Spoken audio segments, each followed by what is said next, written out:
everyone. If you are on chat right now, welcome to the IoT Show Deep Dive. We would love if you asked your questions on chat. We have myself, Mark, cloud advocates who are waiting to answer all of your questions. So we're going to get started in a moment. Thank you.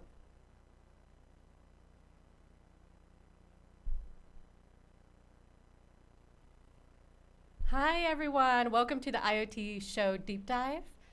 This is a show where we're going to actually deep dive into different demos, scenarios, end-to-end solutions. So I'm really excited for you guys to join us. The thing that we're going to focus on today is actually Intelligent Edge. You guys have probably heard about Intelligent Edge. For the last couple years, we've been really trying to showcase our different services, but also it's what a lot of our developers are asking for more information about. So today we're going to be focusing on predictive maintenance on Azure IoT Edge. So I have Mark here. Hi there. Would you like to give a little bit of information? Oh, should I give a little information about myself? Would that be better than just saying hey? Yeah. Yeah, hi, I'm Mark Mydland. I work on the Azure IoT end-to-end team, which sounds like a crazy thing to say all at one time. So basically our job is to take a look from a customer's perspective, outside in. What's it like to use the Azure IoT product sets? What's it like to use Azure for IoT? And how can we make it better? I was telling Pamela beforehand, I like to say that it's on our best day, it's like we're having a hackathon, and on our worst day, it's like we have to stand in a delivery room and tell somebody their baby's ugly. Yes. Which isn't that fun. It isn't. My name's Pamela Cortez. I will be your host. My experience is I spent many years coding with partners and customers. Before that, I was a hardware engineer. And I shouldn't say before that, I'm still designing boards, but I'm here to give tips and tricks from experience with coding with different partners and customers. So I'll insert different, I'll keep interrupting Mark throughout our walkthrough about some helpful resurces for you guys. That's good, because I'm sure people will be sick of listening to me by 2 minutes into this. Yes, all of you, all the folks, we're going to be doing this walkthrough. Are you ready? I am. Go. Okay, perfect. So today, we actually are going to go through this and treat it as 7 different steps. And the scenario that we're focusing on is predictive maintenance. And I would probably say everyone that I've worked with is all about predictive maintenance or remote monitoring or image processing, anything like that. But I'm really glad that we picked predictive maintenance to focus on today. And this is actually going to be focusing on building a custom model and deploying it on Azure IoT Edge and running it there and sending data back to the cloud. So we're going to do that in 7 different steps. First, we're actually going to just be going through the intro. Right. So technically it's not a step. So but like 6 steps. So you just got easier. It's 1 step easier than you thought it was. Exactly. So this intro, we're going to go through this scenario. We'll make it nice and quick for you guys because we really just want to deep dive into that walkthrough demo. The second thing is we're going to talk about how to set up your machines. This normally takes a while, and we have a couple tools to make that easier, but we're going to run through setting up our dev machines and our Azure services. And we're going to do kind of the fast track way of doing it, where we've done some of the heavy lifting beforehand, but we're still going to show you each step of how we created or set up our dev machines. Yeah, and it's fair to say we've got it all documented too, so you'll be able to reproduce it no matter what. Exactly. And normally a lot of the time, this process can take, a couple days. It could take, a week, depending on how much time you have to put into it at any given point. Yeah, for sure. And what type of solution you're building as well. So the next step is for us to actually collect that data. And so we're going to be collecting data that we can then move to the next step about training the data and getting that working with our ML model. The next thing we're going to be doing after we've trained and deployed the ML model is configure an IoT Edge device. So for today, we're not going to use these fun different hardware devices. We're actually going to use IoT Edge on Ubuntu VM, and that's mostly because it's easier to show. In future deep dives, I will definitely be bringing in devices, and we're going to be showcasing how to work with a Jetson NVIDIA line or the NVIDIA Jetson line, the Qualcomm Dev AI kit. We have a couple videos on it already. So I will make sure to link some videos that we have and showcase some upcoming videos that we will have for deep dives. Next, we're going to create and deploy the IoT Edge modules. This, when talking to partners and customers and other developers, this seems to be the most challenging part to wrap your brain around, is working with Azure IoT Edge. So we're going to try to simplify it. We have some great diagrams, and also we'll be going through the solution as well. And the last thing is we're going to send data to our IoT Edge device. All right, Yeah. I'm excited. Let's go ahead and get started. So the scenario that we chose for this, we looked at it a lot of different choices how to kind of work through this, and ultimately in the end-to-end team we came up with, we wanted to do predictive maintenance. We wanted to do remaining useful life as opposed to sort of a classifier model based predictive maintenance, and we wanted to use something that looked like the kind of data that you guys would normally run into out there. So we ultimately decided to use some data that's been kicking around the internet for a while from the PHM08 data challenge, which was basically simulated data from a turbofan device, a bunch of turbofan devices. They give you a couple of different sets of data, so you have training and testing sets and kind of different sizes. So if you really want to wait around a long time, there's some bigger training sets, and if you're really lazy, there's some little training sets. And we tried to pick the Goldilocks one, so we took the one in the middle. But there's a lot of data in there, and what we'll do is just take that data and simulate a device, push it through to the network and into the IoT hub, and we'll be off and running. So we can get into that. Yes, and data is key. And I'll repeat that because there's many times where teams get started and they don't have a data set to work off of. So definitely, before you start working on your solution, understand the data and what you're actually trying to achieve with that data and the data that you need to collect. So do we want to go ahead and? Yeah, that's true. I think that one of the things that we ran into early was, what if it's video data or sound or whatever, and there's a lot of different considerations that go with it. How big is this data going to be? How much do we have? Do we already have data someplace archived that we can use for this? And so I think there's a lot to think about here, but we tried to make it a little bit easier for today. Exactly. All right, so we're going to go ahead and share your screen. Okay. Did you want to go through the overview slide? Or are we good here? We took care of that? Let's go ahead and go through that overview slide. I think that's a great idea. Okay. So it's basically those same. I guess here we've got it down to 5 steps. So in 3 slides, we've gone from 7 to 5. I feel like we're doing our best to make it simpler. Yes. So basically, if you look at what you've got here, is just like we said, we're going to collect the data. We're going to prepare an experiment. That's going to be mainly using Jupyter Notebooks. Now, the data scientists out there among you will say, but there's lots of other ways to do this, and that's absolutely true, but I'm not a data scientist, and I don't even play one on TV, so I just do what I can do.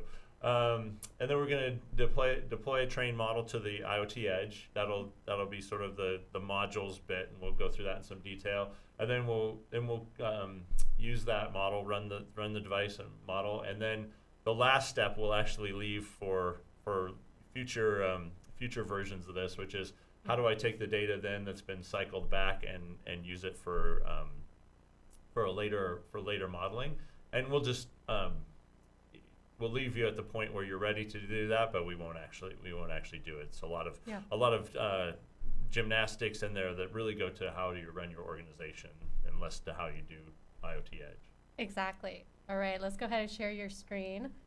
Okay. And I like that you pointed out that there is many different ways of doing this, and this really depends. Not everyone's going to use Jupyter Notebook. Not everyone's going to want to make their models in C# or Python. Maybe you want to use, C or C++.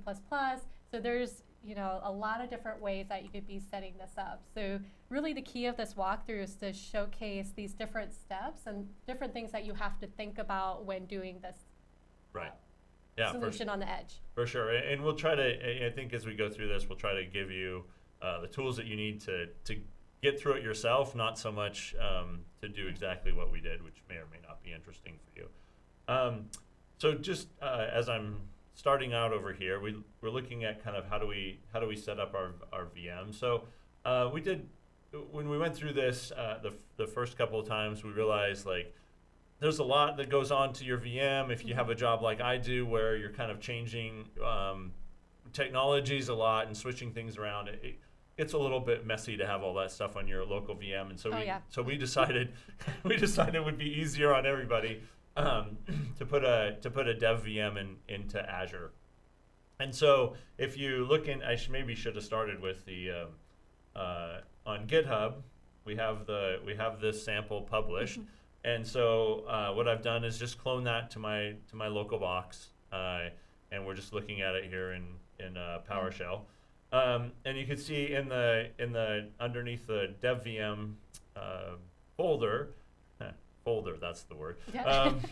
We have a bunch of scripts here, and the key one that you want to know about here is create Azure Dev VM. So I'm going to go ahead and get that one set up, and so we need a subscription ID, and I've cleverly made a couple of variables behind the scenes so that I don't have to show my very secret subscription ID that nobody can know about. Resource group, and I'll just say while we're on the topic here, and you'll see in a second when I switch over to the Azure portal, use the same resource group for everything as you go through this, because then when you get to the end and you're ready to clean up, you can just delete that resource group. You don't have to go find all of the things that you might have created in different spots. It'll just make your life a lot easier. Exactly. There's a person talking from experience of not having done it before. So Mark is showing you how to create a VM, and I personally, when anytime working with building models or anything like that, I like to use the data science virtual machine.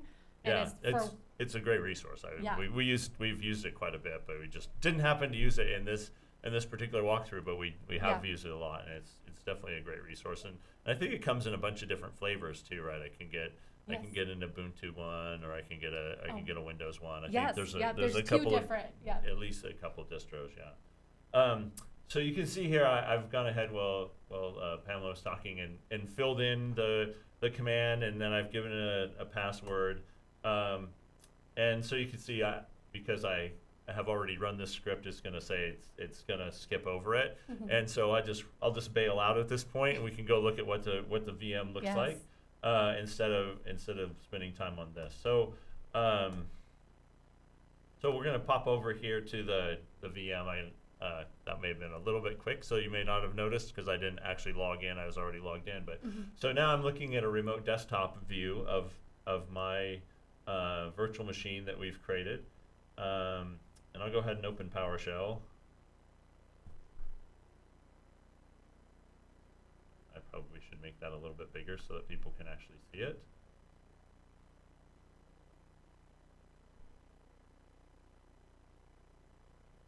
And also working with different teams and different organizations, one thing I notice is lots of times when going to a company, the data science team is off in their corner, and what you would consider the traditional IoT developers are off in their own little corner as well, and then the IT department is off in their own little corner. And one thing is important when building these solutions that involve intelligent edge is that you need to bring these folks together, but doesn't mean the tooling has to be the same though. Right.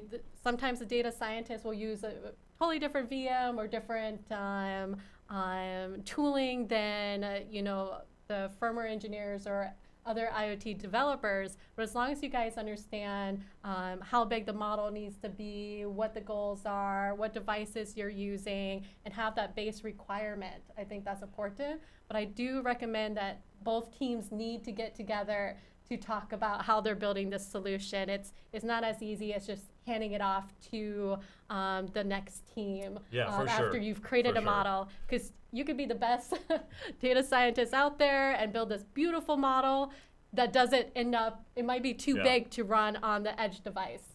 Right. So definitely have that open communication. Yeah, I think this is really a case where it's obvious that software is a team sport, and you've got to work more together. So than other solutions. Yeah. I think from the purpose of this walkthrough, we sort of have taken the viewpoint of the solution developer, which is to say, somebody who's not so well versed in the hardware side, or somebody who's not so well versed in the machine learning side, with the hope that you can kind of see how the whole system fits together. Yeah, but exactly. That's even as we were going through this, we were going out and finding people who knew something about machine learning to try to get some help and hopefully get a reasonable models put together. So I just have logged into the machine here, and you'll notice that we've already cloned the repo for you onto this machine, so you don't need to redo that because that's boring. And so I'm sitting in there, and here's the list, and you'll see the PDFs that are in there. Those are kind of our current walkthrough. They're all stamped draft, but they're all pretty well tested at this point. So if you're confident that following through those, you'll be able to get to it. So I'm just going to go in and maybe just first thing to do would be just to see if I get this command right off the top of my head. Yeah. So the first thing is we've installed some software for you. We happen to use it, install it using Chocolatey, because I think I might have mentioned earlier, but for sure I'll mention it now. I'm lazy.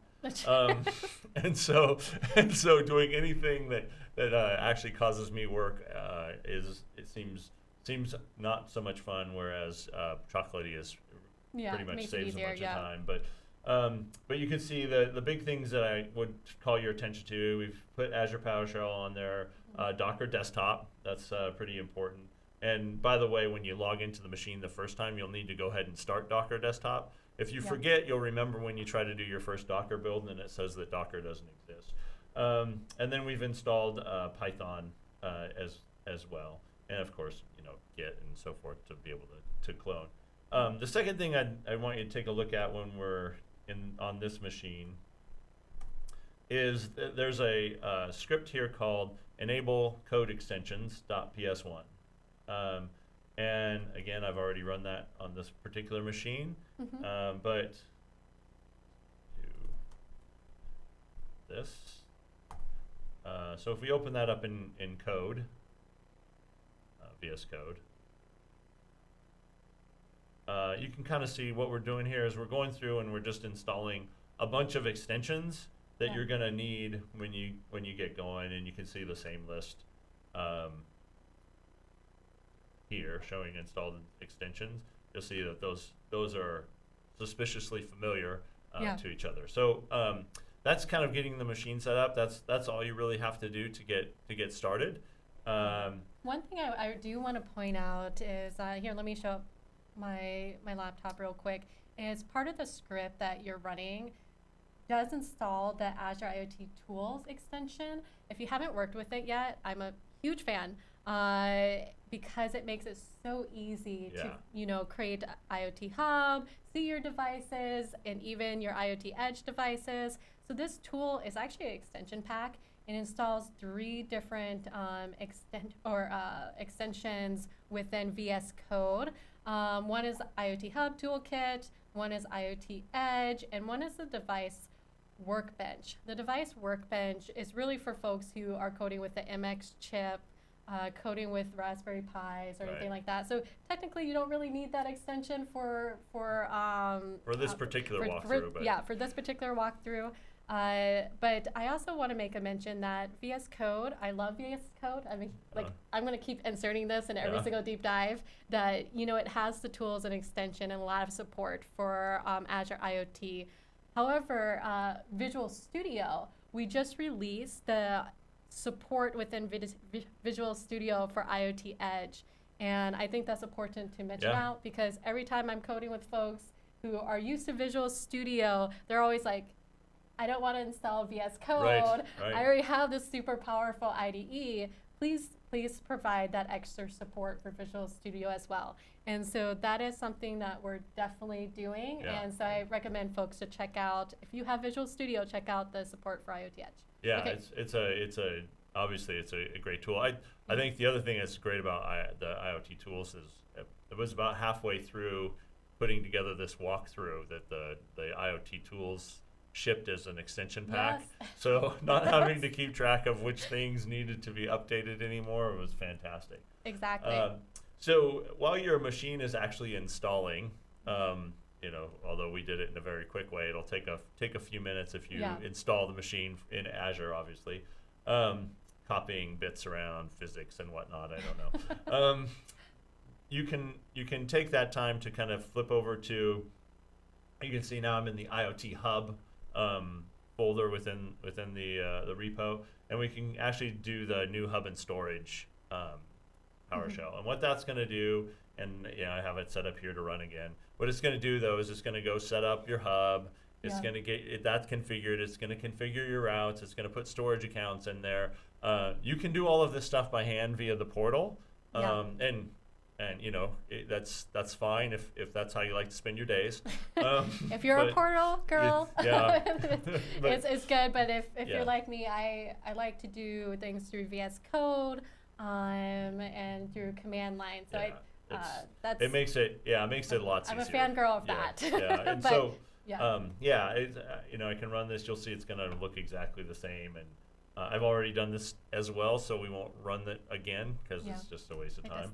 But we will go look at what it created, and also you can look in here and you'll see that there's a hub and storage.json, and if you look into that, that's an ARM template. ARM templates are thorough.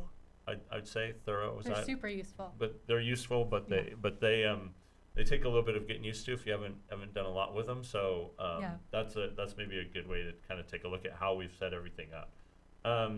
So now I'll walk over to the portal here. Now you'll notice I'm looking at a resource group, and this is the resource group where I've put everything, because I might have mentioned earlier, but I'll say it again. Put everything in the same resource group, then all you have to do is delete that resource group when you're done. You don't have to go chasing different resources all over Azure, which gets to be very painful. So you can see here one of the first things we have is the IoT Hub, so I'll just pop that open. So this is what the script has created. It's created an IoT Hub for us, and down under messaging, you'll see message routing, and the script has added in here this turbofan device data to storage route, and the RUL message route is giving away the ending a little bit. It's okay. It's fine. Is a route alert. that we'll add closer to the end. I've put it in here just so that it was ready to go when we got there. Yeah. So that's what you get. And if we kind of drill into this a little bit, I think it's worth taking a look. So it's a routing. You've got a routing query. This will say true when you come in here. That's the simplest way. If you want everything to go, just say true. It'll be there by default. And then we've got an endpoint, and you can take a look at the endpoints in some detail over here on custom endpoints. In this case, it's a storage endpoint, and so we've got the routing set up. We've changed the order of this of the blob file name format. By default, it puts the partition first, which is less helpful than you might think. A little confusing. And so that's what you're going to see, and then this points over to a storage account, and so everything's there. We don't have to spend any more time worrying about it, and we're just ready to go on to the next step. It's, I think since you've mentioned storage, one thing is you can have storage on the edge as well. The storage is in the cloud, but there is support for blob storage. That's a container on the edge device. Yeah, and that's great if particularly if you're looking to sort of use the same semantics between the edge Exactly. and the cloud. And also, I think I just saw maybe on the IoT show actually that they've added what they call tiering, which is basically they can, when you set up your IoT edge storage, you connect it to a storage in the cloud, and it automatically uploads. And, Yes. and in this Yes. case, because that wasn't really available at that time, we had to write our own upload code. And so, yeah, it's really nice, a nice addition there. So now we're ready to actually create that training data for our ML model. So we're going to go ahead and jump into that. For the purposes here, we're just going to use a simulator. So let's go ahead and jump into that. Yeah, you can see by the blue bar at the top that I'm back over onto the dev VM, and for the most part I'll be on the dev VM the rest of the way out. So if I forget to mention it, that's what I'm doing. So in our clone directory here, we have a folder called device harness, and so what I've done simply is just open that folder in code, and now I think the first thing that you'll be looking at when you get here, a couple of things. One is likely when you come in here and open a C# project for the first time, you're going to get a bunch of, hey, do you want us to enable this extension, or do you want us to enable that extension? And you should say yes to that. And also, would you like to restore the things that are needed to build? And also, you want to say yes to that. Yeah, so, just keep saying yes. So yeah, so you'll want to watch. One little trick is if the pop-up comes up and goes away and you missed it, which happens to me occasionally, the notifications will show up with a little bell icon down here, so you can get back to them and say, oh yeah, I actually did want to install all the Edge tools and the C# tools and make sure my stuff will actually work. And if you don't have that blue bar at the bottom of VS Code, the status bar, you can actually go to File Preferences and type in your status bar into search, and you'll be able to toggle that on and off. Huh, I did not know that. Yeah, I'm full of tidbits. Helpful little tip. Any way to go faster on things. Yes. So there's lots of different ways that we could sort of configure our hub and get there. I actually really like using the hub panel inside of VS Code. I find it super handy, really nice, really ezy to do. So I've cheated again here and already done this, but let me just say what we'd want to do is select an IoT hub, and then out of these 10 billion choices, I'll select that one subscription, and then from that subscription I can select the hub that was just created for me, and a little bit of status will go by here, and then you'll see the hub open up. When you get the hub open up, what you're going to see is a blank, because you won't have yet added anything. Your devices won't have yet run. Exactly. And so that kind of leads me to what's this project that we have open here. So the Turbofan device project does a couple of things. One, it simulates a bunch of devices so that we can run as if we've run 100 days of data or whatever over 5 minutes. And the second thing that it does is it will simulate a single device talking through an edge gateway, and so we'll talk about that obviously clear at the end, but it's the same project both ways, so it's the same bit of code, and all we do is just super simple, is just read the data. It comes in a text file from the NASA data that we're using, I don't have it handy here, but and just read that text file in, parse the text file, turn it into devices, and off we go. So how do we run this thing? Super simple. We just go .NET run.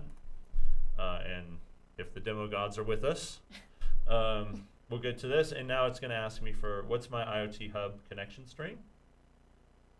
And I'm gonna do some. Oh, you don't need to. This is okay. I think. Okay. We'll be deleting the hub in any minute now.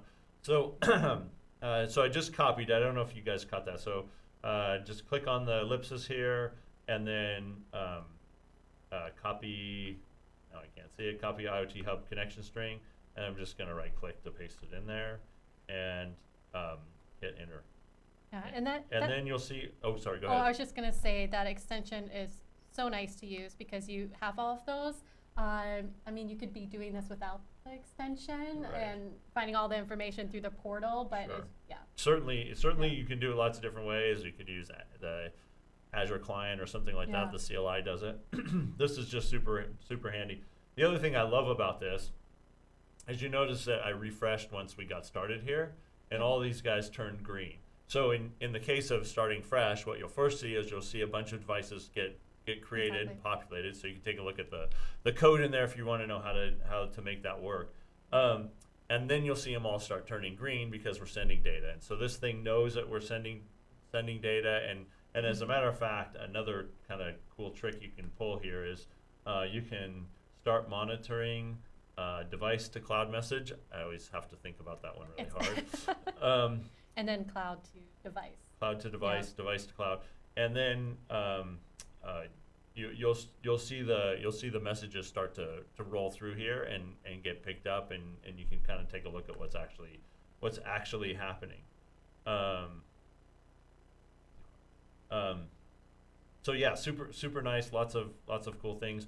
I will tell you, and there's always this little hiccup that we run into is sometimes if you have another subscriber hooked to your IoT Hub, you won't see those messages coming in. So particularly happens a lot when you have Azure functions. If somebody you're working on a project and somebody hooks up an Azure function to your IoT Hub, and all of a sudden you stop seeing messages go by in your terminal window, that's why. It's because they've been sucked away and they're no longer going to the default endpoint. So anyway, so that's kind of getting data sent. And I guess the other place to go and take a look at this real quick is if we were to take a look through the storage account that we have created for this purpose. Go to Storage Explorer, Blob containers, and then device data, and you'll see, so 2018, April, today is the 8th, I believe.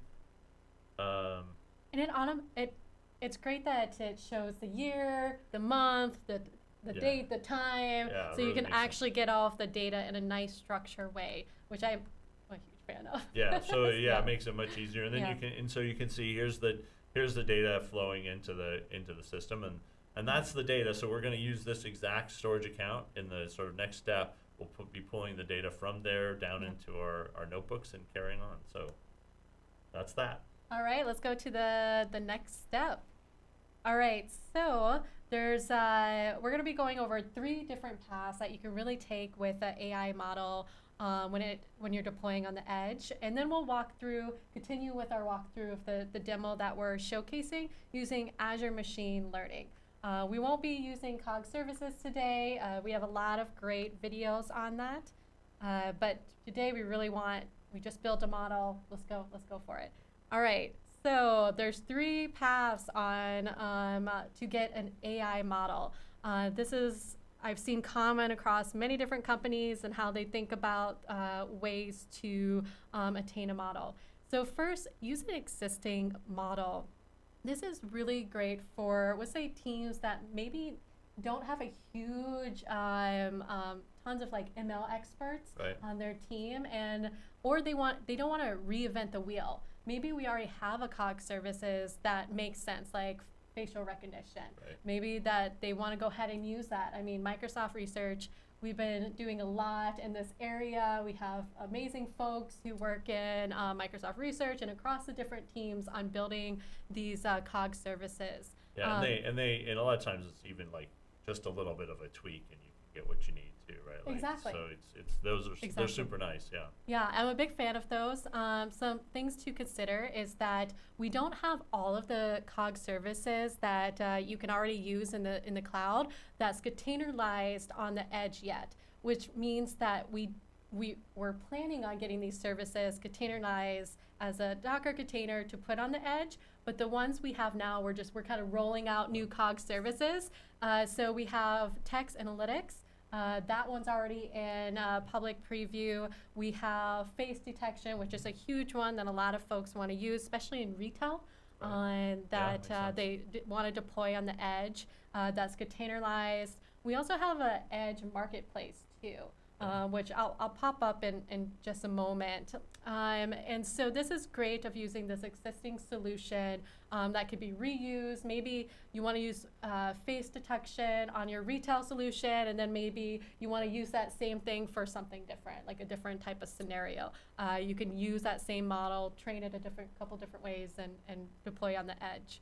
The next path is a customized model. So it's a model that you can actually take where you can make it your own, insert your own data, and do some changes to it. And so this is really nice, so you don't have to build from scratch. Right. Again, it's Mark is like, Yes. it's you still need some knowledge when of building models, but you don't need as intense experts on your team to be able to kind of figure this out. Which, again, I've met a lot of teams where they have amazing rock star data scientists, ML, experts on their team, but there's only so much bandwidth you have. Yeah. So if there's a model already you can customize, like our custom vision, go ahead and use that model. Yeah. One thing I would like to just mention real quick is I have a lot of folks who see the cog services that they could deploy on the edge, get really excited about it, and then find out you do have to phone home for billing purposes. So if you have like extended offline capabilities that you need to do, like would say you deploy a model, you use one of the cog services, maybe facial detection, and you put it on an oil rig, and that won't have connection to internet for a really, really long time.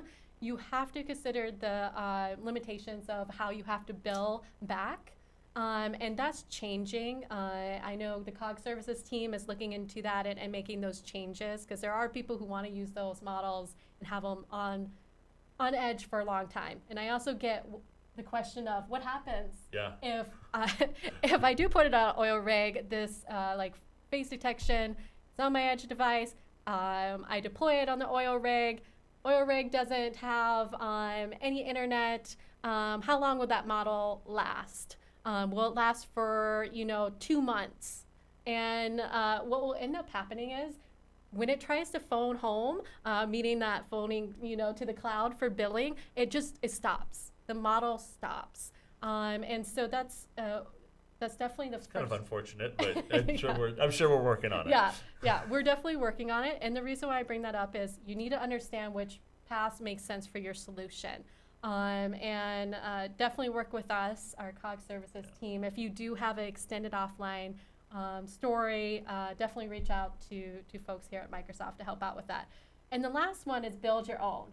You guys are rock stars, you're ready to go ahead and build your own model, or maybe you already have your own model that you can make it into a container and get it deployed on an edge device. If you already have that, we have that capability where you don't have to, you're not tied into our models only. You could bring in your own models. And so you can use Azure Machine Learning, you can use your own custom code.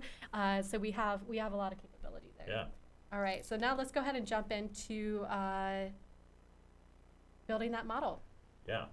So so I'm starting here with our at notebooks.azure.com. It's certainly possible to do this on a Jupyter Notebook server that you run yourself, or on your local machine, or whatever. We use Azure Notebooks just because it's convenient for hooking to the Azure itself. Also, a lot of the things that I need installed to make the notebook work are already there, so I don't have to worry about getting Azure Machine Learning installed or anything like that. So when you come in here, you're going to see that you need to create a project. I've got this Turbofan notebook, and then you'll go to the GitHub repo and just upload the files from there. As again, pretty clear walkthrough. Hopefully, a pretty clear walkthrough in the in the documentation that'll help you get through there, and then you'll end up with these kind of 2 notebooks, and they're conveniently labeled 1 and 2, and that's because that's the order you should do them in.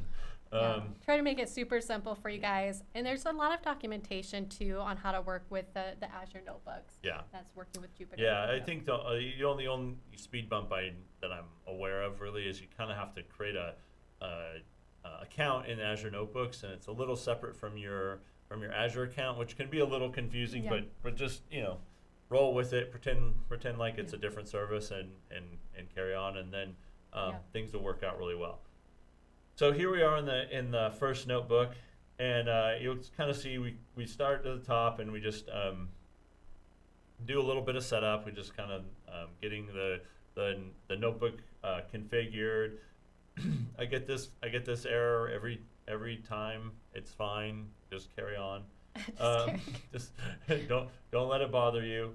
And then we do some copying of data around that just kind of organizes stuff. That way you don't have to try to organize it when you put it into the notebook.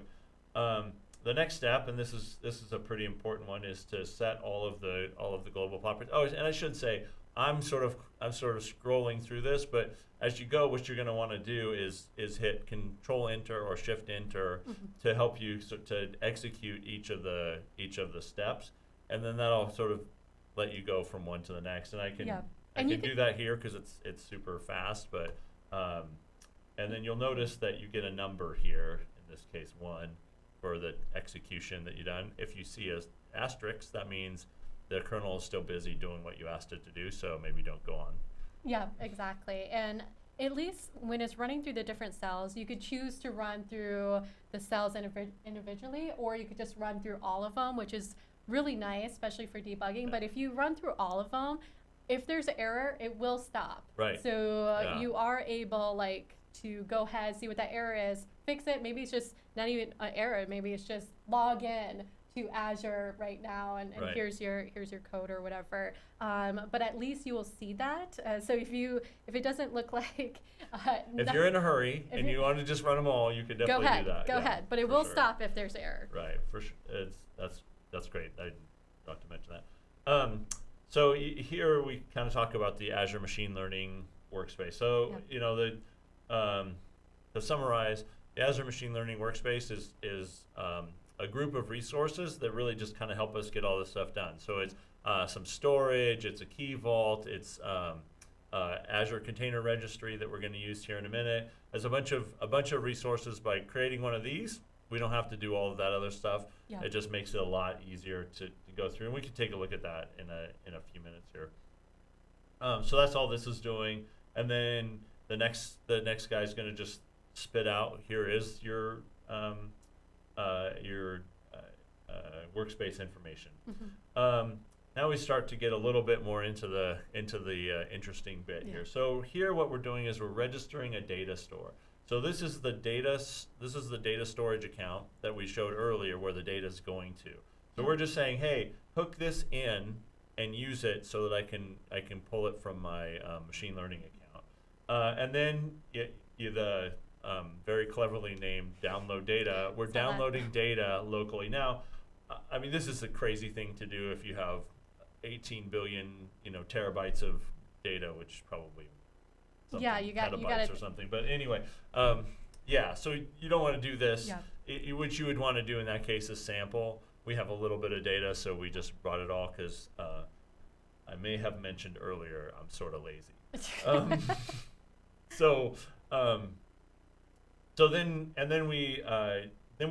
We're gonna create a script here that's just gonna help us format the data a little bit, and then we're going to actually load the data from the download files in Avro and pull them up into some pandas data sets that make them a lot easier to deal with and work with as we go. And Yeah. those machine learning people out there are going, duh. And those of you solution developers like me, what's a pandas? What is pandas? Yeah.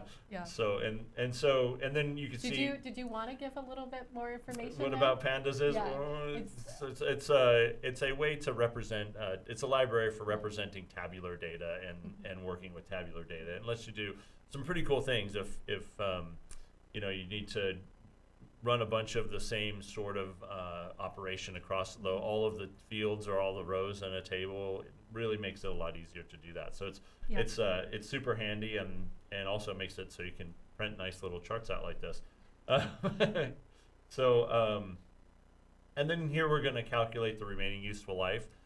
So the remaining, and you see we did both. In this case, we did class labels and we did actual remaining useful life. In the NASA data set, conveniently, for what they call training sets, the last row that you see of that data means that the engine died. That's when it broke. And so you can basically say, based on the cycle data, subtract the max cycle data minus whatever I'm on, and that gives me the current remaining useful life in cycles. And so that's all we're doing here is kind of calculating that out. And then soon, when you can figure that out before the engine dies, you can actually set a rule or actually have insights from that to drive back into business impact. Exactly. So maybe alert the field worker that the engine needs to be worked on or switched out or exactly. And so that's and so then here we've got our training data, and you can see that in addition to all of the sensor data that we uploaded.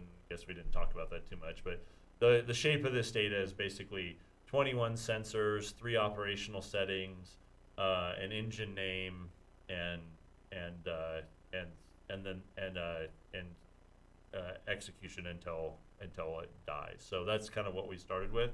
And so you can see here we've got the max cycle for this particular thing and how many remaining useful cycles we have left, and then the RUL class, which we kind of made up, is sort of like 25 days away or 25 cycles away from failing. So that's kind of how we use that. We don't actually build the model that way. We didn't find that it added a lot, so we just went ahead with the remaining useful life classifier. But in case that's something you want to do in your spare time, it's there for you.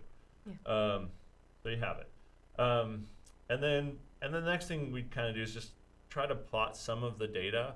And take a look at what it looks like and how it changes over time. So you can see as sensor 2, you can see there's this kind of trend over time, and as the engine is wearing out, sensor 2 is going higher. By the way, it may say somewhere deep in the documentation, but nobody really says what the sensors are, what they measure. Just kind of take their word for it that it's important. And you see some of them are pretty useless for doing classification because they don't move much. Some of them do crazy things like this, and who knows what you're going to do. Yeah. So anyway, it's a way to kind of take a look at the shape of the data. For me, again, coming from not a lot of machine learning, it really helped me take a look at I can kind of visualize how the data looks and what we're doing with it and what we're trying to do. So that's what it's meant to do. We do the same thing with operational settings, and it's good to see all the sensor data, but as you mentioned before, what data is actually important? Yeah. What do you need to capture?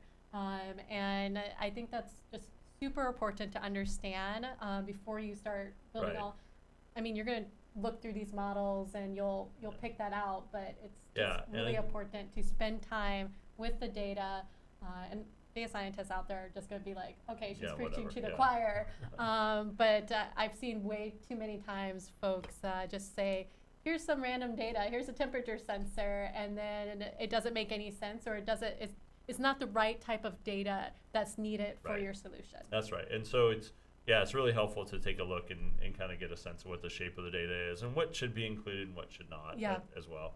The next thing we do here is just within that Azure Machine Learning workspace, we create some compute. We need a place to run our model, to train our model with, so that's what we're doing here. We're creating some compute, and you'll see, we create it with 0 running nodes, and then add up to 3 nodes when we actually run. So you're not getting charged while it's just sitting there, because it's not doing anything. Why would you want to pay money for that? Exactly. And then we finally get around to the good stuff here. We set up a data reference to that data that we just were working with in the data store. So when the Azure compute machine comes up, it'll actually mount that data and start running with it. We add some run settings. We created the data script. All of this is covered in some pretty good detail. And then we get down here and we actually set up the experiment and run it.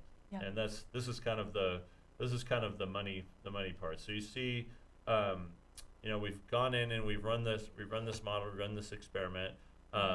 Azure Machine Learning, thankfully, has gone through a bunch of different algorithms and tried a bunch of different things, and we've limited it to 10 in a minute just because we didn't want you to wait forever. But we go through and we come back with the best model, and then the next step is to register that model within the machine learning. And then for the rest of this notebook, what we're basically doing is taking some of the test data that came along and just comparing how well we do.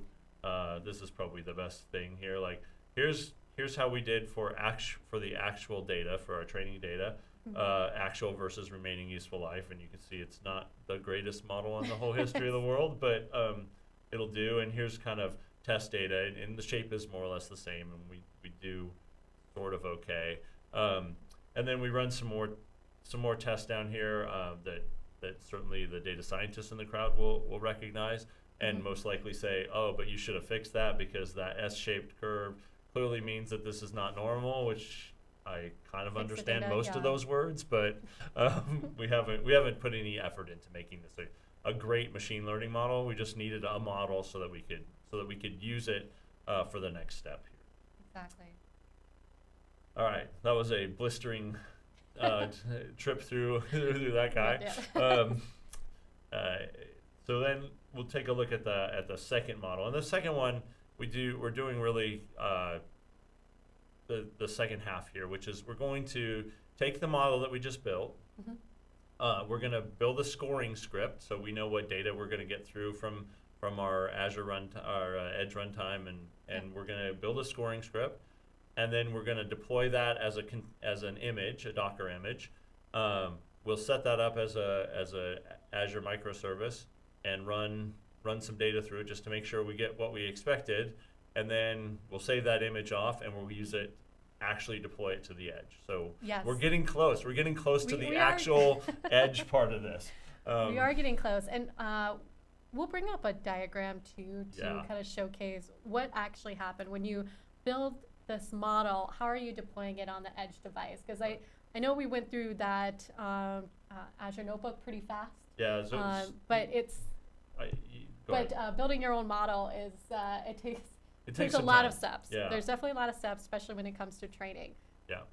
Yeah. So if you take a look through this guy, like Pamela just said, you've got a bunch of steps here. We create the scoring script. We create the YAML file, and then here you actually see us create a container image. That'll take a little bit, and then we deploy that as a web service on ACI, and then we Azure Container. Azure Container Instance. You could use Kubernetes or AKS or whatever you wanted to as well.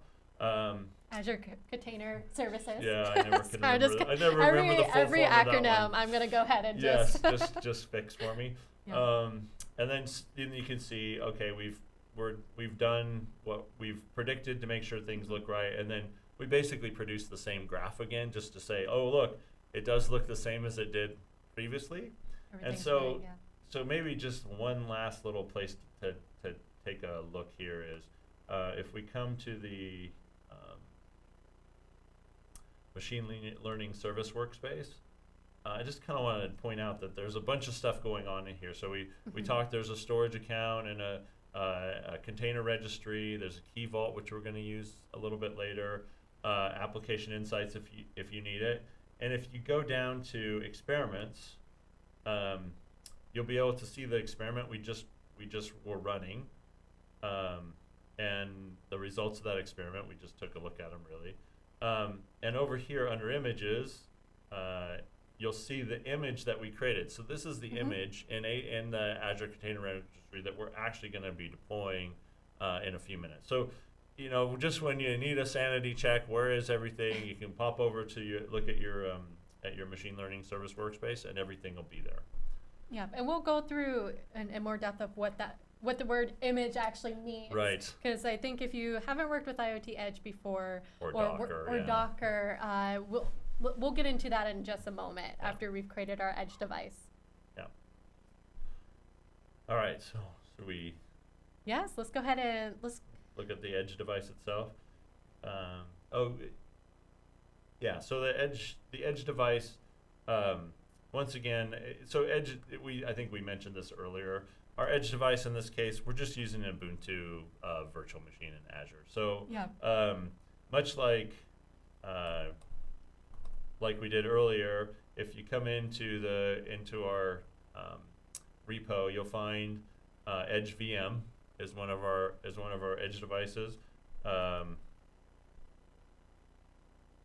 and you'll see in here we've got something to create the Edge VM with, and then install some packages on there, and what you'll end up with is an Edge VM, much like this that you'll in Ubuntu VM. One thing. Go ahead. Oh, I was just going to say, when you're creating that IoT Edge on Ubuntu VM, by default, it doesn't enable port 22. So if you want to, SSH, which you will want to, make sure when you're creating it to enable that port, because you'll get an error and it'll be like, you can't log in. Yeah. So I think we turn on a port 22 in our script. Yep. I think we also turn on AMQP and MQTT, and that will be a future source of problems for you if those aren't turned on, because you'll be trying to talk over those protocols and they won't be enabled. So take a look in our NSG our network security group for this machine. You'll be able to see what we've turned on and not turned on, or take a look at the script. I think that the trickiest bit of our whole sort of setting up the Edge device, or Edge VM, is really getting certificates.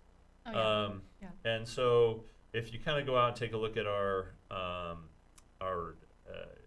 documentation on the topic, it says something like clone OpenSSL from GitHub, compile that, and then there's like 200 more steps. And so we tried to make that a bit easier. So you'll see that there's a create certificates folder inside of the repo. Yeah, that was useful. And what you'll see is there's just a Docker file in there. You'll just want to right click on. So I've opened it in Visual Studio Code, obviously. You'll want to do a build image on the Docker file. That's fine. That was really fast, and the reason it was really fast is because I already built it yesterday. However, you should expect this will take a little bit, right? So you're gonna pull down the image, and then. Do you want to go into why they're asking you to create a certificate? Yeah, so we should maybe we should take a look at that when we look at the walkthrough, because I think it'll be easier to see why that's happening. But and then you just run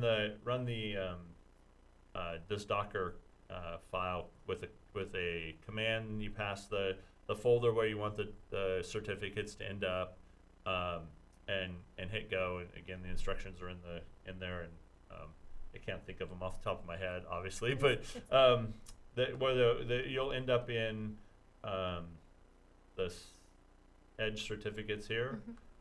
You'll end up with the certificates that you need, and then the second step here is we have upload key vault certificates.ps1, and what we're going to do there is you'll just run this script, give it the key vault name, which I conveniently just showed you is in the machine learning services workspace. Grab that same key vault name from the portal, and that'll upload all of your certificates there. And then, as a final step, I did mention that this was the most complicated part of setting this up, right? As the final step, you'll need to go and set. In this case, you can see this is my certificate, or my key vault name is this turbofan key vault W key whatever. Yours will be very It's gonna be similar. similar, yeah. And then you can see what we're doing here is we're just doing these AZ commands. So AZ login, AZ account set to the subscription you're using. These AZ key vault download commands, which you'll find in the walkthrough, will get you all set up. And then the last thing is to run this config edge .sh and pass it the IoT Hub connection string, which we showed you how to get earlier from VS Code. Yeah. So you're really just creating that certificate and then uploading it. That's right. Then and then the final step, I promise, is we're going to go to etc IoT config.yaml. So we're gonna use nano and just edit the config.yaml file. And so luckily for you guys, you don't have to watch me type because I did this before, but the device connection string will already be set because you've picked it up from the previous from previously. Then your certificates are going to be set up here, so you'll again you'll want to copy that verbatim and make sure you get those right. If you don't get these right, one of the successes we're still really working on getting better for Edge right now is if you make a mistake in your config file, it can be very difficult to sort of diagnose what it is. So I recommend kind of make a change, check and make sure everything's working, kind of make a change, check and make sure everything's working. I know it's a little bit tedious, but it probably save you some time in the long run. I feel like that's from what I've seen, it's a common issue that people run into, not realizing it. Right. I think it's harder to diagnose. Yeah. And then the other thing we need to do is we need to update the host name. So since we're going to be connecting to this over the internet, we need a fully qualified domain name. So we've put that in there. There's a whole section here that talks about how the host name is going to be lowercase when it gets created. Pay attention to that and use the lowercase host name, or you will have trouble with your TLS connection when you go to connect a device. And then the last thing you need to do, and the good thing is, there's always mention. There's always a comment that says, make sure everything's lowercase here, and But if you're running through it really fast, kind of like we are right now, you may miss some of those comments. Exactly. So take the time. And the last thing here is for both connect and listen, you need to change the management and workload URI. This is really just a side effect of the fact that we're using AML created image. Azure Machine Learning, and it's Azure Machine Learning, and that's a fix that's already on the way. It just hasn't quite made it out yet. And you won't have to do that anymore by the time they get into public preview. So that's it. That's all you need to do. Once you do that, you'll hit, Control X, and then if you've made changes, it'll ask you to confirm. You say yes, you want to confirm. Save it, and you're done. And then you'll run just two commands really. You'll run this. This command to restart Edge. There's no real reason to run it right now, but run this command to restart Edge, and then the next command you'll run just to make sure everything's okay. And then hopefully it is, but if it's not, then there's some more commands down below that can help you kind of diagnose what went wrong. I'll tell you. So far what we've done is first create just a dev machine. Then we went ahead, created or just had data that we gathered from online. But you can simulate your own data. You could bring in data you already have. And then the next step, training that data, making sure it's appropriate, and creating a model and an image that we can then use that we will soon bring into an IoT Edge device. And then the last step that we just did was actually make an Edge device. But we're using a VM for the Edge device. I think it's really important to keep in mind that even though this IoT Edge on Ubuntu VM is amazing, I love to use it for workshops or coding with developers, fellow developers. It's a VM, Yeah. so it's pretty large. And so one thing I did want to go over real quick is the fact that there's so many different edge devices.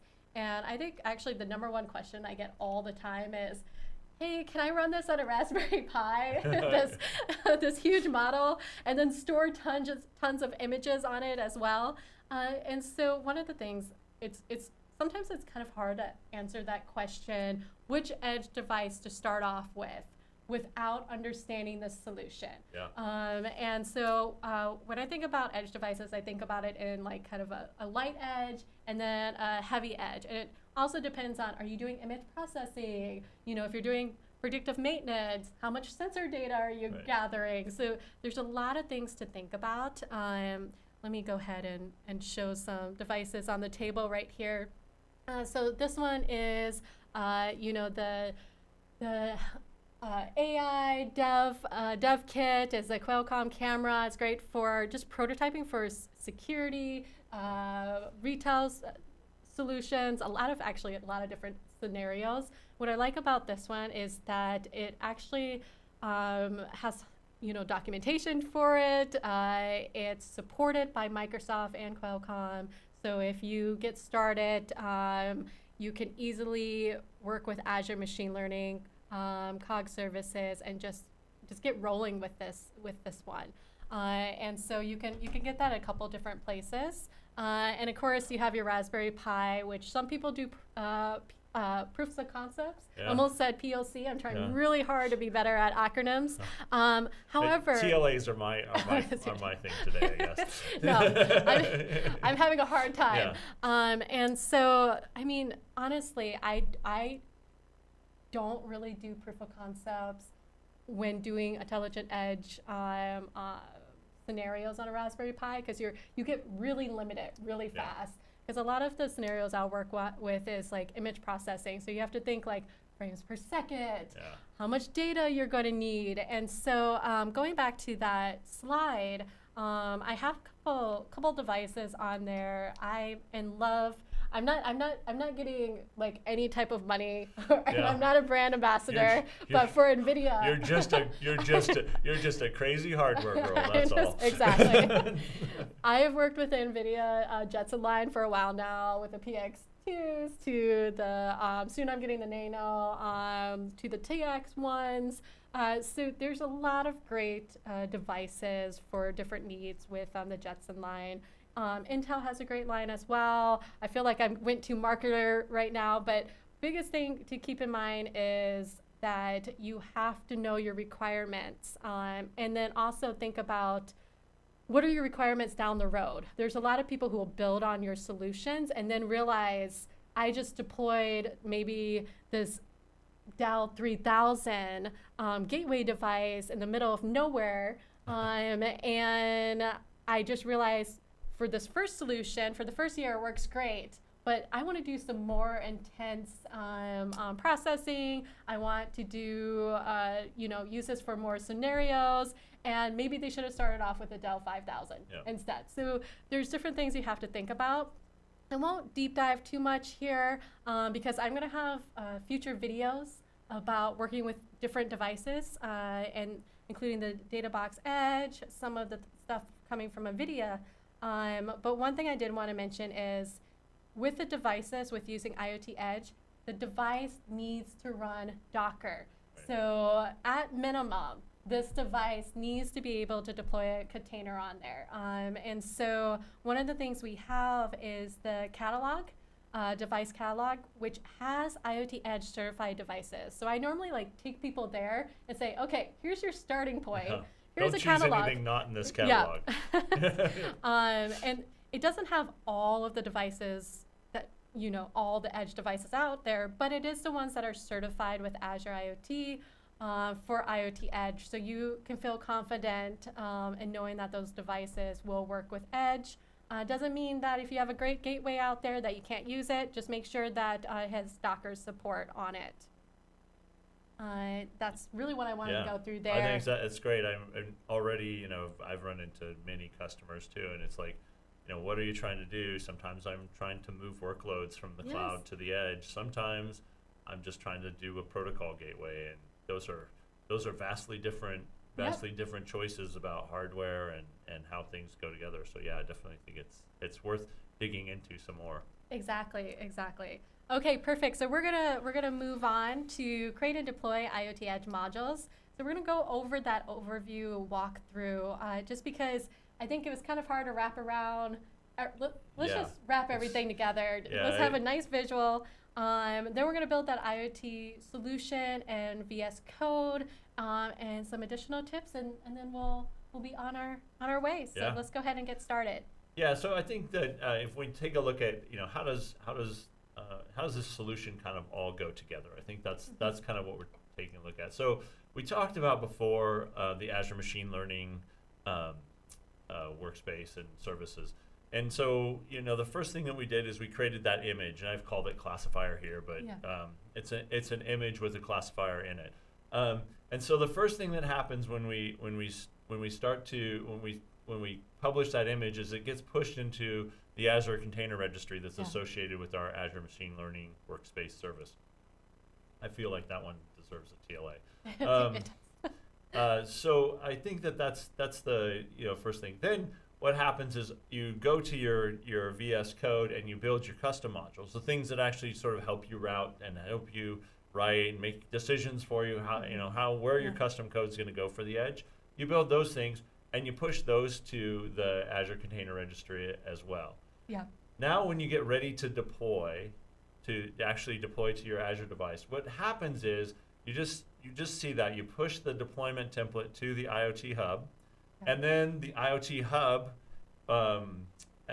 lets the red Edge runtime running on your Edge device know it's there.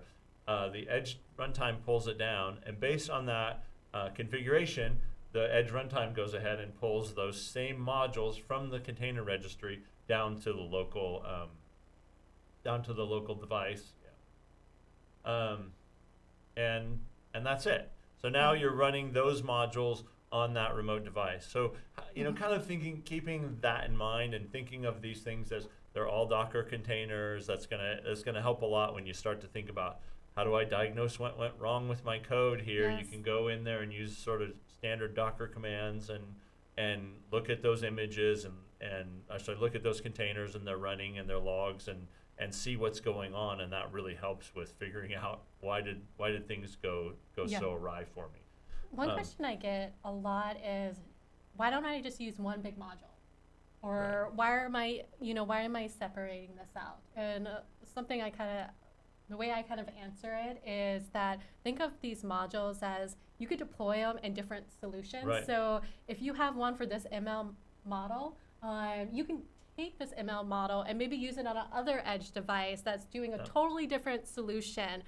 Or maybe you have different protocols you have to think about as well, like OPC UA, or maybe you're using XBs and you want to have a module that's just for that. Right. So definitely think about that, and I find it easy to kind of think of them as mini services, like that. That's you're just putting exactly into right. Microservices. Yeah. I think the one other thing I would add to that is sometimes you're doing it because there's a natural affinity for tools that go with the person who's developing it, right? So when you look at that classifier, that's built in Python and maybe TensorFlow and those kind of tools that the that your machine learning folks are comfortable 100%, with.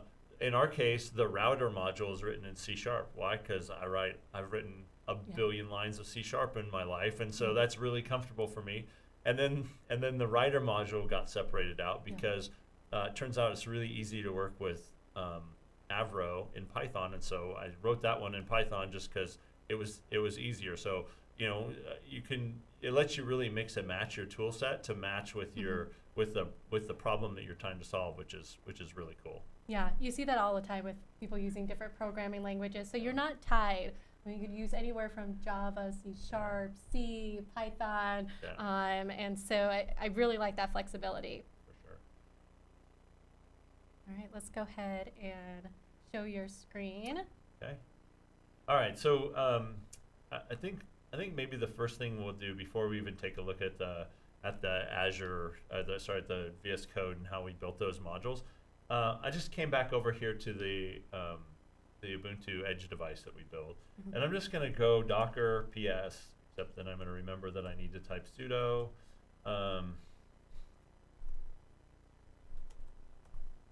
And what I want you to notice here, and I know there's a better way to format this, but I can't remember it off the top of my head, so we'll go with this. It works. That you already see that we have these modules. They're running down here locally. You can already see what's going on. So if I want to say what's going on in the Edge agent, I can do something like Docker container. If I can spell, no, I can't. Edge agent. And once again, I'll remember that I need to use sudo. Sudo. And you can see I get the logs for what's been going on there, like what has happened. So I go make a deployment, and I want to know, did my deployment happen the right way? I come back here and I can take a look, and I can see what's going on that machine. So it's really handy to kind of get comfortable with those Docker commands and learn how to use sudo. And it really does a lot of good.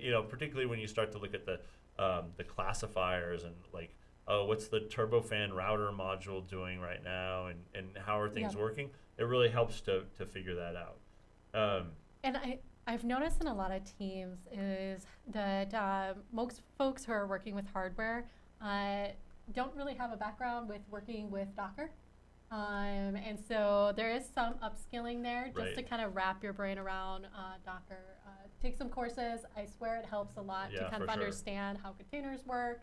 And so I do recommend that. Yeah, I absolutely agree. It's well worth the time to kind of get to it. And if you needed further proof of the fact that that's the case, I thought I'd kind of just take you through this solution just a little bit. The first place I wanted to start is with the routes. So the idea of our Edge runtime is that it's super loosely coupled. We can grab modules from wherever, and we can tie those modules together using sort of well-known inputs, and just establish routes and tie them together and change those without having to redeploy or rebuild or whatever. So again, going back to your point of why do multiple modules? Because then I can deploy them differently. I may want to maybe I want to insert a logging module just for a few hours between two of my existing modules. I can do that with the loosely coupled stuff. Yeah. And it's nice to have those routes of just understanding where your data is going between module to module to module. You might have some data that's going to go into a Blob Storage module. So understanding and hooking up these modules are really important. Really helps. So I'll start up here just kind of, so you see that in this case, we have three modules. We have a turbofan classifier module, we have a turbofan router module, and we have the Avro file writer module, just the same three that we were just talking about before. And you can see this deployment.template.json, you're going to find that at the root of your solution once you create an Edge solution. So now I'm going to come in and take a look at the routes here. And what you can see with the routes is that, one thing to keep your sanity, you probably want to name the routes in a way that helps you understand what they're for. Because otherwise you're going to be looking at, route 1, route 2, route 3, and you're going to be like, why do I have these routes? What were they for? So here I've said, okay, I've got leaf messages to the router. So we know when a message arrives from a device, from a downstream device, it has no connection module ID because it's never been through a module yet. Yeah. And so I can recognize that we have these new messages coming in, and then we route them into, as you see, the device input for the turbofan router. And then it just kind of carries on that way. We put a drawing in the document that kind of helps you, like, okay, where's this thing going from here to there?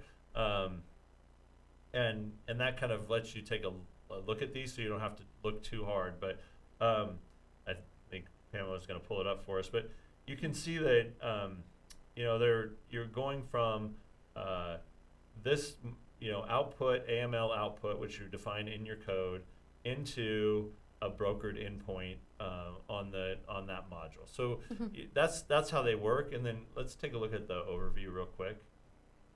So you can see here how our modules are kind of hooked together. So you see new messages coming in from a Leaf device or a device, really. Hit the device input queue. That goes into the router module. The router module then pushes data, transforms it a little bit, pushes data into the classifier output. The classifier output gets picked up by the AML input, which gets the classifier to do its job, which puts it into the AML output, which gets picked up by the RUL, not NUL, input, and then the router takes that and pushes it over to the Avro file writer, where it gets written to disk, and then eventually the Avro file writer will upload that data. So it's just good to know, like, that's how my routes are working. This is what they're doing. There's this concept of upstream, which is kind of pushing data forward, and we've done our best to make sure that the routes are copied into the or in the documents properly, so you don't have to get it wrong. But again, this is a time when you'll want to go in and take a look at what's going on in your modules. Also, you might notice here I've got some like dead messages. I don't know what to do with it, so I just push it to the upstream folder so that I can take a look at those later. You want to use this for logging and all kinds of things. So so that's the routes. There's another little gotcha here, and it's just I guess I could show this.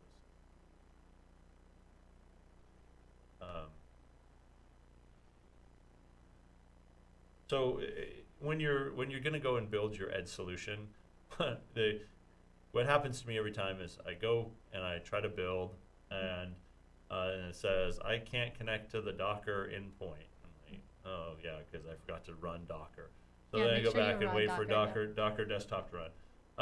The second mistake I always make, and this one is more frustrating because things run for quite a while before the error happens, is I forget to log in to my container registry. So I need to run Docker login, and log into the container registry, and you can find the password and username and all that in the portal, so that when Docker tries to push the new images there, it's able to do that.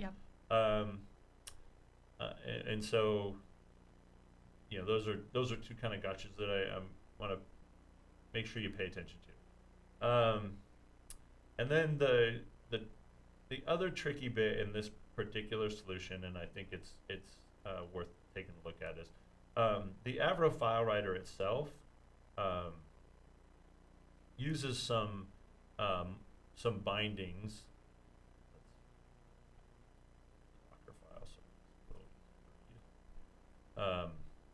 So it uses some bindings to allow it to write data to the local storage on the Edge device. Now, if you're using the storage container that we talked about earlier for Edge, then you wouldn't need to do that anymore. Yeah, you can just put it on it. Yep.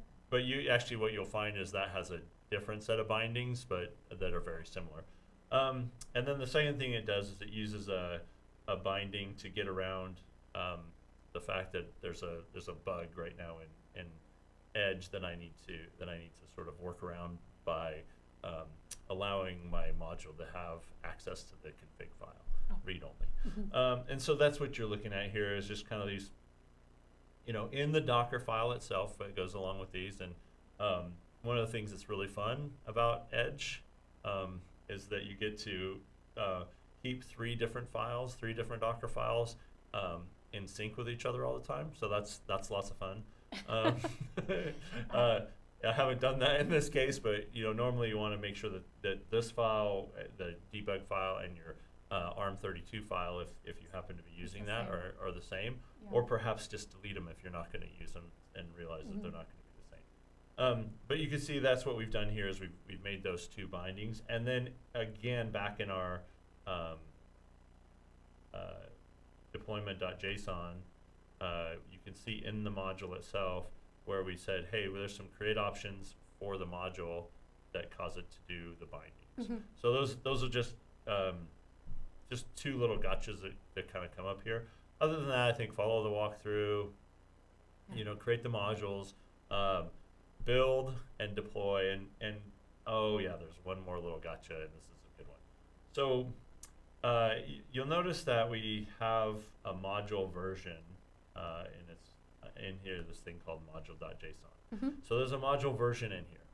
That module version is actually the number that's going to be published when you publish your image. So if you don't roll that number forward, when you publish your new images to Docker, when you publish your new Edge device implementation, it'll say, oh, I'm supposed to have version 1. I've already have version 1. I won't even go check to see if those are different. I'm just gonna stay here. So you have to pay attention to that version number and roll it forward if you expect it to change. Yeah. Yeah, definitely. That's a gotcha. Yeah. Yeah, for sure. I probably make that mistake, twice a week. And so I think then the last thing you might want to take a look at is just how do we actually build? So we'll build and push our IoT solution. And what you see is that just runs a Docker command. And that's gonna run for just a few minutes while it goes. And then once it's finished, what we'll do is we'll come to this config folder, which is at the root of your Edge solution. Right click on that guy, create deployment for a single device, and then you'll see the turbofan device that you've set up. This is our Edge device. I click on that, and then the deployment hopefully succeeds, and that'll cause on the other side, if all goes well, how about a sudo? Yeah, you just. I was gonna stop you for a second. So see, you notice that when I showed you that we were on 0.0.2 of our Avro file writer. So you see already, and comparatively, it's been up for 3 seconds compared to 16 hours for the rest of these guys. And I think if we look in here, we'll actually see that we got the update, config change, and we stopping the Avro file writer, or saving stuff. And so you can really kind of pop back and forth and see how things are working for you. So, that's all set up and ready to go. And I think we're down to just, we need to send some data through the Edge device. Yeah, let's do it. We have everything set up. The roots are set up. We got our data. We're ready to go. All right. So the most important piece of information that we're going to need to know in a minute is, what is the fully qualified domain name of our Edge device? And luckily, that happens to be in the portal. So if I come over here and I find IoT Edge and then dash, and there'll be some crazy numbers there. It's just randomly generated, and click into that. I'll have the DNS name here. Conveniently, that DNS name is in lowercase, because remember, if it's not in lowercase, it's not going to work. So I can copy that to the clipboard so that I have it handy when I get back to our turbofan device. So the only difference really here, that when we run this,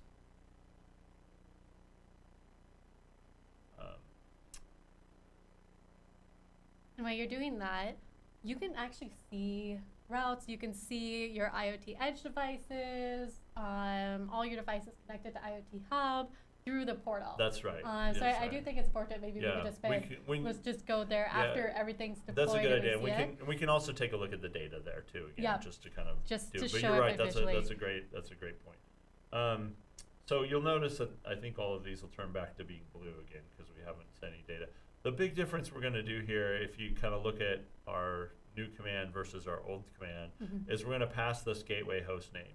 Now, if you go look in the documentation for the script, what you're going to find is that it's down here. When we find of gateway fully qualified domain name attached to the command. We add that as to the connection string with gateway host name equals and then that Yeah. that name. And so that's what causes us to talk to the edge device rather than talking directly to the hub itself. Yeah. A little gotcha here: if you give the wrong fully qualified domain name, it will often just work and it'll talk to the hub. It'll just sort of ignore you. Kind of, I assume it's like your cat, like Oh. it just assumes It's like, that you don't know what you're doing, and it goes on without you. Yeah, so you need to check that. So you have to Yeah. check that, and I usually just run it from the command line inside of the Visual Studio Code. So Terminal. the terminal.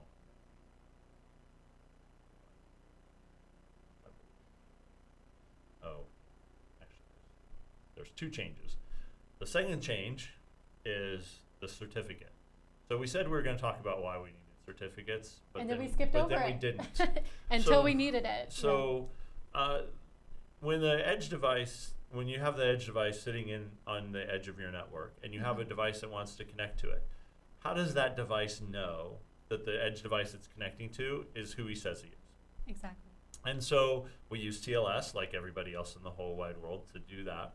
And the way that works is that the edge device itself has an intermediate certificate installed on it. That was one of the certificates that we installed. When the edge machine starts up, it takes the host name and creates a certificate to be used for TLS. There's a whole article about this in our documentation. And then that creates a certificate that you're going to use for TLS. Because we're using fake certificates here, as in the root CA is not real. It's just one that we made up. We need to tell our local machine to trust that fake made up root CA. So if you're using real certificates on your gateway device, certificates with an actual certificate authority, you wouldn't need to do this step. They would just connect, because you would go to the actual certificate authority and say, is this a meaningful certificate? Should I trust this certificate? Yeah. And then it would all just work. But because we're not, we need this certificate here in order for things to run.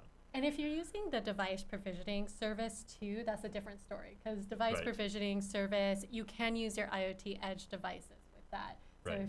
if you are using that, you could do group enrollments and individual enrollments. But I won't deep dive into Right. DPS right now. But I just wanted to make a mention. There is a service that connects devices securely, and they do that by X509 and Or do a TP. symmetric key, right? Yeah, and then also TPM. Oh, TPM, right? Yep. So those are the two main ways. Okay. Yep. Yeah. So anyway, so that's what we're gonna do. We'll hit run. Hopefully the demo gods are with us again. Is that Not. Oh, it is. That's fine. So the certificate is already installed, is what it's saying, and then it's asking me for my IoT Hub connection string. And we'll hopefully see is one of the devices selected at random will start sending data. So that sent its 250 messages through, and we can go over it again and take a look at the Docker logs and watch them run through and so forth. We'll leave that for a later date. I think we're quickly running out of time, so we'll kind of leave that for later. But that's all gone through, and then so I think the last thing we just wanted to take a real quick look at was the hub itself. Yeah. So here, and you can see a few things are interesting. One is you'll see the device to cloud messages. You can see how those are running through. There's a little bit of lag, of course, and you can if you drill in, you can get a smaller time range to take a look at. That's a really good way to kind of see what's been happening. And then the other place to go and look, in our case, we're talking about edge devices. You could also look at IoT devices through the same mechanism, but we'll focus on edge for the moment. Yeah, this is nice to see, and then you can also see the actual routes. That's right. As well. So so we can see like here's our edge device that we have. So I'm drilling into that, and you can see like where everything is. I think if I go to set modules, you'll see that we have here's the modules that we have running, and then when I click next, here's the routes. And so you see it's the exact same routes that we saw before, actually, in the same JSON format and everything. So yeah, it's really easy to see what's going on here and make sure things are working, and kind of look at where your data is flowing through. So and you can change your routes within the portal too. Yeah, that's right. And You just totally can. Like it's like we talked about before. If I wanted to add a logging module in here for a little bit, it would be very easy to say, okay, take the output of the turbofan classifier and put it into a logging module, and put the output of that back into the router, and neither the router nor the classifier would know it was there. It would just be here, and I can even deploy new modules from here. I think there's we're building up a marketplace of modules, and yes, so. I was actually gonna pull that up real quick. Great, that's I totally meant to do that. That was a transition that I've been waiting for this whole time. That was me with the toss, right? There you go. He even had the tab up too. So we just showed you how to deploy and build that IoT solution. So you actually got to see the routes, you got to see the information in the portal, see the visualization of the data as well. And I just want to do a quick plug that there's already a lot of modules that are pre-built. And then we also have a lot of example code and everything else. So if you were looking at that module that was created, that ML module, and that was overwhelmed by it, just know that that is not the only way. We're just really showcasing an end-to-end experience of building a model by scratch and deploying a whole new edge solution. And so we do have a marketplace where if you have a model that you want to put in the marketplace, you can. We do have directions for that, but if you want, let's say, get COG services, you can get that here. It will be able to deploy in your IoT Edge device. This one, we have examples, we have language detection. I won't go through all of these, but it has a lot of support here, especially if you're using Redis. So I just wanted to give that call out. And also, you can actually get these through VS Code. Right. We just released I think it's like 2 weeks now, where you can really pop up in VS Code on the marketplace. So you can easily just go, hey, I really want to look at this example, or hey, I really want this module to deploy in my own solution. Right. You can do that in VS Code. Not in Visual Studio yet. We're getting there. But we're trying to have that equal love going on between the two. So let me go ahead. Was there anything that you want to close off with? I don't think so. I know this was a whirlwind tour. It was. Even a very long whirlwind tour was a very whirlwind, and there's a lot of ground to cover here. I really hope the documentation is helpful. That's on the GitHub. If it's not, hit us in chat. Hit us on issue. Yeah, create an issue. We're paying attention. So yeah, and you might have mentioned throughout when we were talking, we were like, this is something new that popped up. We're constantly adding new features to simplify this, because it's one thing to deploy a COG services and you get ready and then in 15 minutes and you're good to go, versus actually building something from scratch. And so we really want to make sure that we're changing this experience and having a better developer experience with it. So definitely reach out to, do you have a Twitter handle? I'm doing a plug. Of course I do not. I should have asked you before. Look how old I am. There's no way I have a Twitter handle. Yeah, Snapchat, no. My MySpace page. MySpace. Can I be part of your top 10 MySpace friend? Well, there's a couple different ways you can contact us, but I'm throwing this resource page up here, and I'll link it into our actual YouTube video and also in tech communities,